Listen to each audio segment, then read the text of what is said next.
بسم الله الرحمن الرحيم. ألف لام ميم.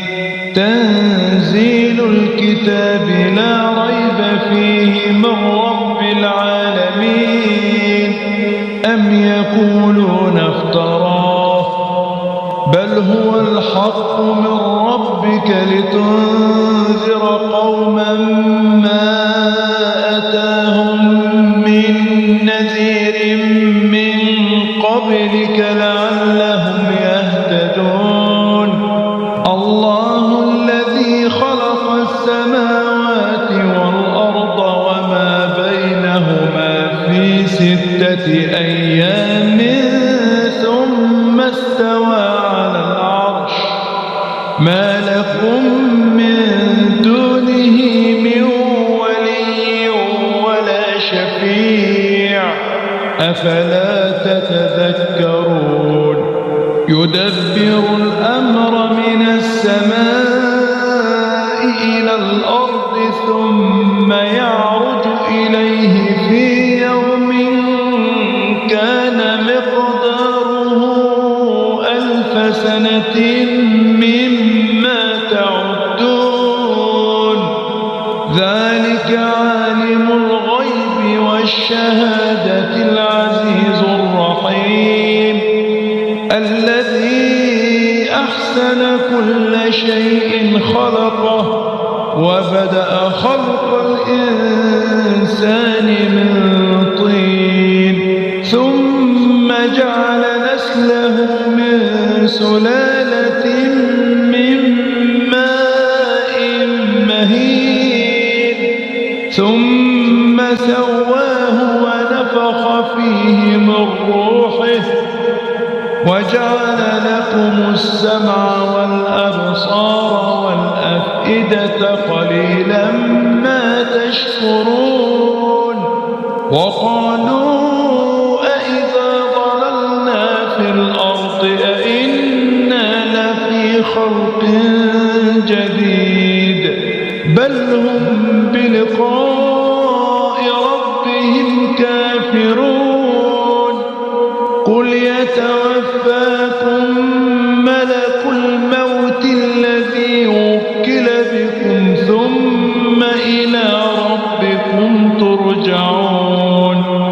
ولو ترى إذ المجرمون ناكسوا رؤوسهم عند ربهم ربنا أبصرنا وسمعنا فارجعنا نعمل صالحا إنا موقنون. ولو شئنا لآتينا كل نفس هداها ولكن حق القول مني لأملأن جهنم من الجنة والناس أجمعين. فذوقوا بما نسيتم لقاء يومكم هذا إنا نسيناكم وذوقوا عذاب الخلد بما كنتم تعملون. إنما يؤمن بآياتنا الذين إذا ذكروا بها خروا سجدا وسبحوا بحمد ربهم وهم لا يستكبرون. تتجافى جنوبهم عن المضاجع يدعون ربهم خوفا وطمعا ومما رزقناهم ينفقون. فلا تعلم نفس ما أخفي لهم من قرة أعين جزاء بما كانوا يعملون. أفمن كان مؤمنا كمن كان فاسقا لا يستوون. أما الذين آمنوا وعملوا الصالحات فلهم جنات المأوى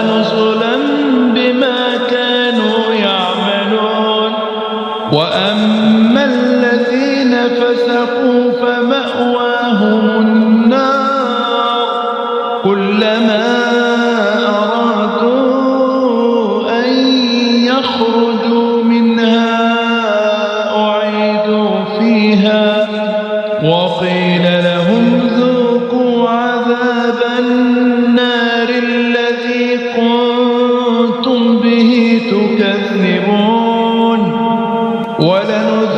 ولنذيقنهم من العذاب الأدنى دون العذاب الأكبر لعلهم يرجعون ومن أظلم ممن ذكر بآيات ربه ثم أعرض عنها إنا من المجرمين منتقمون ولقد آتينا موسى الكتاب فلا تكن في مرية من لقائه وجعلناه هدى لبني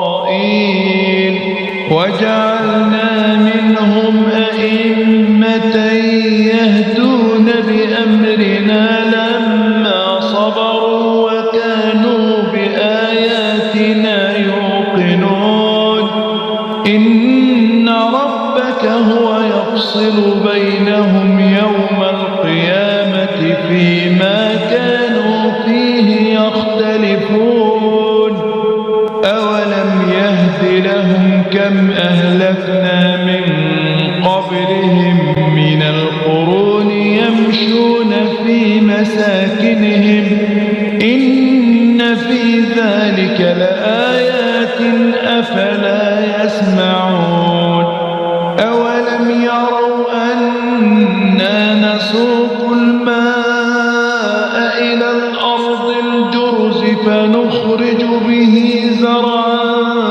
تأكل منه أنعامهم وأنفسهم أفلا يبصرون ويقولون متى هذا الفتح إن كنتم صادقين قل يوم الفتح لا ينفع الذين كفروا إيمانهم ولا هم ينظرون فأعرض عنهم وانتظر إنهم